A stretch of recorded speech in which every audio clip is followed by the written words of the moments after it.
दिल्ली में पिछले दिनों कई जगहों पर तापमान 49 डिग्री सेल्सियस के पार जा पहुंचा।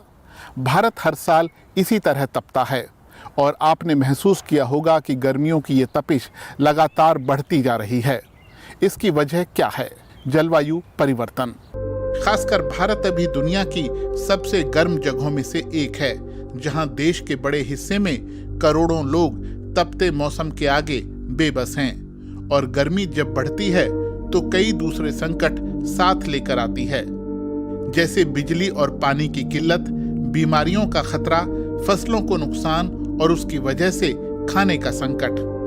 लेकिन आने वाले समय में हालात इससे भी गंभीर हो सकते हैं। भौगोलिक तौर पर बहुत बड़े हिस्से को प्रभावित करने वाली लू 100 साल में कभी एक बार चलती है, लेकिन इंसानी गतिविधियों की वजह से हो रहे जलवायु परिवर्तन के चलते इस तरह की लू की संभावना 30 गुना बढ़ गई है।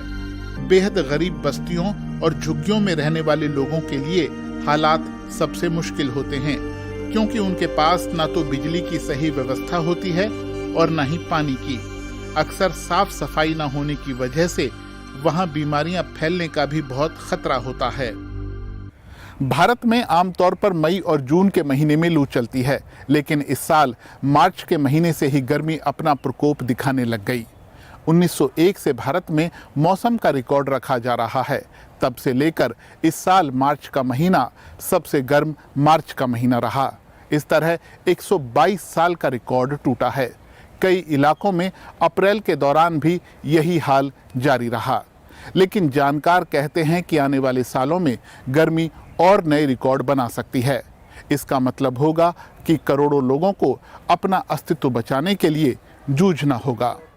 किसानों का कहना है कि इस बार गर्मी का मौसम जल्दी शुरू होने की वजह से गेहूं की पैदावार कम हुई है, क्योंकि गेहूं की बालियों के दाने ठीक से फल फूल नहीं पाए। उनके अंदर का दूध गर्मी की वजह से सूख गया। भीषण गर्मी दूसरी तरफ जल संकट को भी बढ़ाती है। यूनिसेफ का कहना है कि भारत में सिर्फ आधी आबादी को पीने का साफ पानी मैसर है।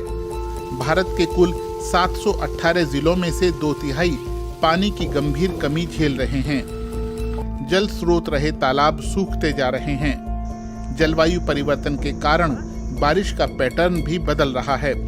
इससे जमीन पानी को तरसती है और फिर सूखा बड़ी आबादी को प्रभावित करता है। वहीं मौसम बदलने की वजह से बहुत से इलाकों में बार बार तूफान और बारिश आ रही है और बाढ़ का रूप ले रही है।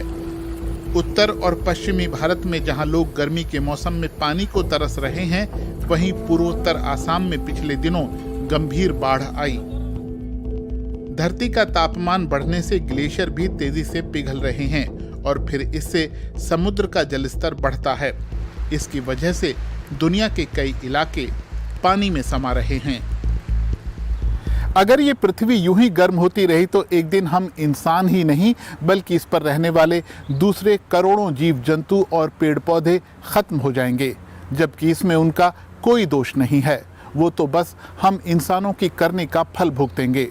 दूसरे जीव इस प्रकृति से सिर्फ उतना ही लेते हैं जितने की ज़रूरत हो, जबकि हम इंसानों की इच्छाओं और चाहतों का कोई अंत नहीं है। मिसाल के तौर पर 2021 में क्रिप्टो करेंसी बिटकॉइन की माइनिंग में जितनी बिजली खर्च हुई, उतनी बिजली थाईलैंड जैसा देश पूरे 1 साल में इस्तेमाल करता है। इसीलिए हमेशा सोचिए कि जो भी आप करने जा रहे हैं उससे हमारी पृथ्वी को फ़ायदा होगा या नुकसान, क्योंकि इसे बचाने की सबसे बड़ी जिम्मेदारी हमारे ऊपर ही है। हम इंसानों ने ही इतना प्रदूषण किया है, इतना कार्बन उत्सर्जन किया है कि आज ये संकट में है।